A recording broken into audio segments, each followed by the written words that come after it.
Welcome back to Real Life Behind the Scenes, where we take a look at the real stories that inspire the movies and TV shows we all know and love. Today we will be looking at the movie The Hills Have Eyes. As always, if you did not watch this movie, I highly recommend you watch it before you watch this video, as there are major spoilers ahead.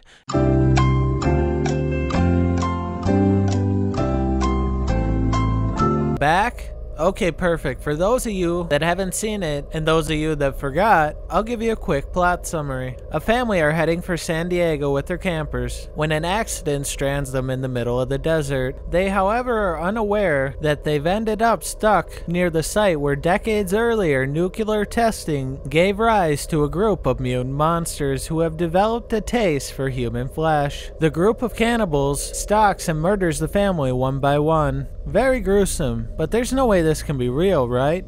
There's a 15th century legend in Scotland. Sawney, the son of a landscaper, had no desire to follow in his father's footsteps. Instead, he took his wife and headed for a coastal cave in Benenhead, Scotland. There he would live and raise his family of 8 sons, 6 daughters, 18 grandsons, and 14 granddaughters, most of which were the product of incest. During the reign of King James VI of Scotland, people traveling through Ayrshire in Scotland were liable to go missing, but the authorities could never quite figure out what was happening. Enter the Bean Clan, which was Sawney and his family. Sleeping the days away in their cave, the Bean Clan would come out at night to apply their trade. Under the cover of darkness, the Beans would ambush travelers, robbing and then murdering them. The bodies were then taken back to the cave where they were dismembered and prepared for dinner. For 25 years, the family operated in secret, although nearby villagers were aware of the disappearances, as well as the occasional body parts which happened to wash up on their shores. They were unable to find out who was responsible for these crimes. The Beans were eventually taken down when they attempted to ambush a young man who was a little more skilled with a sword than they were expecting. The young man managed to hold his attackers at bay until help arrived. Overwhelmed, the Beans headed for the safety of their cave. Now aware of their presence, the people of the nearby villages sent word to King James, who dispatched his soldiers to track down the murderers. The soldiers were led by bloodhounds to a cave along the shore. Inside, they not only found the entire Bean Clan, but also the scattered remains of their half-eaten victims.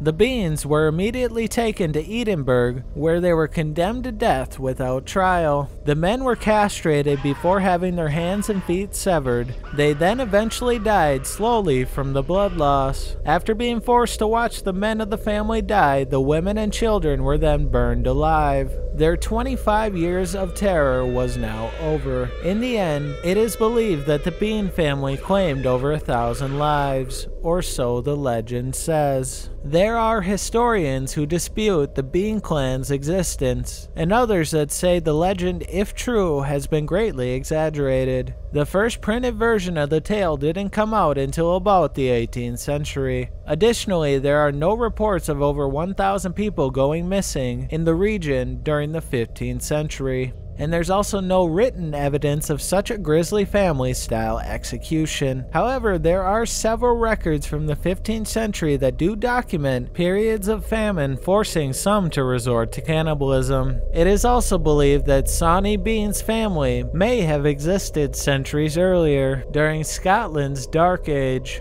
and their exploits were passed down by word of mouth for centuries, eventually being recorded in the 18th century, but then were incorrectly attributed to the 15th century, but nobody knows for sure. Several people, after visiting the alleged Bean Cave, believe the family's victims still haunt the surrounding area.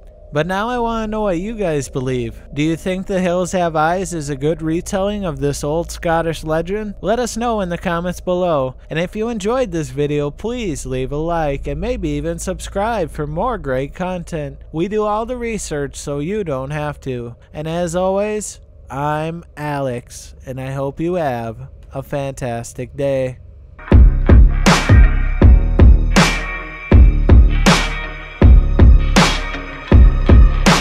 Cuts deeper than the roots of the trees that we planted in the graveyard.